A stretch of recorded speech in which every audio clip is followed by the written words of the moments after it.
सभी प्रभु प्रेमियों को मेरा प्यार भरा राधे राधे। इस वीडियो में हम चर्चा करेंगे एकादशी कब है।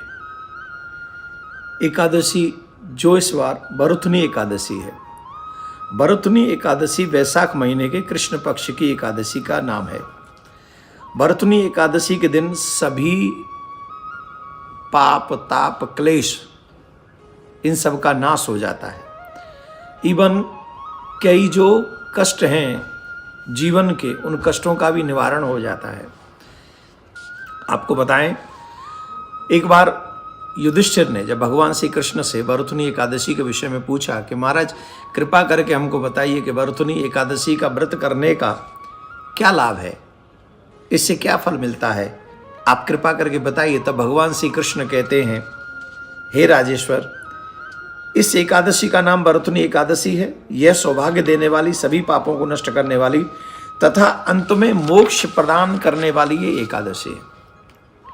इस एकादशी का व्रत करने से बहुत बड़ा लाभ मिलता है। प्राचीन काल की बात है, नर्मदा नदी के तट पर मानधाता नामक एक राजा राज कर रहे थे और उन्होंने राज्य के करने के उपरांत में, वैसे तो बड़े दानशील थे, तपस्वी थे, एक बार वो तपस्या करने के लिए जंगल में चले गए और वो वहाँ जंगल में एक वृक्ष के नीचे बैठकर तप कर रहे थे।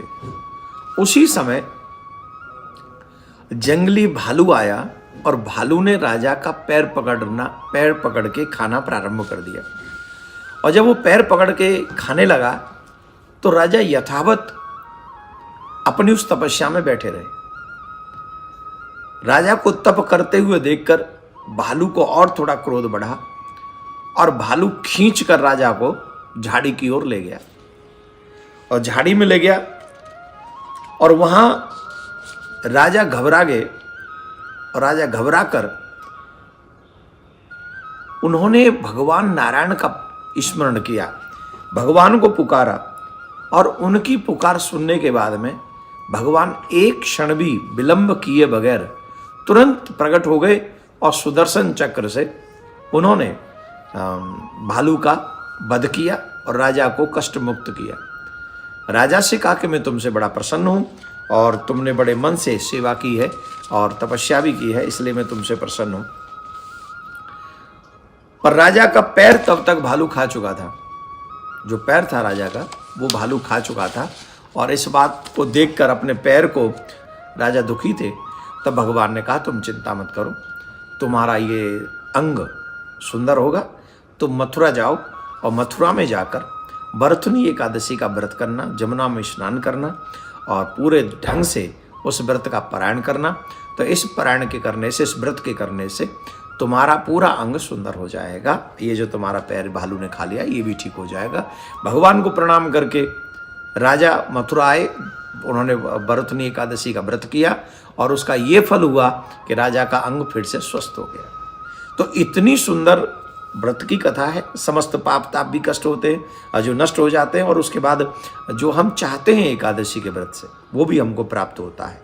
तो जीवन में सिर्फ पैर ही नहीं खाया भालू ने, तमाम चीज़ें खा रखी हैं समय के भालू ने। तो उस समय उन चीज़ों को प्राप्त करने के लिए भी बरुथनी एकादशी का व्रत करना चाहिए। तो ध्यान से सुने, बरुथनी एकादशी 4 तारीख को है। हम जो व्रत करेंगे बरुथनी एकादशी हम 4 तारीख को व्रत करेंगे और पारायण 5 तारीख को है। पारायण का समय 5:28 से 8:50 तक हम लोग पारायण कर सकते हैं। तो ये बरुथनी एकादशी की व्रत की कथा थी, पारायण का समय था और 4 तारीख को, 4 मई को हम लोग बरुथनी एकादशी का व्रत करेंगे, ये हमको पता है। तो आइए हम सभी वैष्णवों को ये वीडियो शेयर कर दें। फिर एक बार कह रहा हूँ, जितने भी लोग व्रत रखा करें वो व्रत की कथा जरूर सुना करें, क्योंकि उसके बिना लाभ नहीं मिलता है। आप सबको बहुत बहुत शुभकामनाएं। एकादशी में आप सबके ऊपर कृपा करें, आप प्रसन्न रहें, प्रिया कांजू आपके ऊपर कृपा करें। राधे राधे।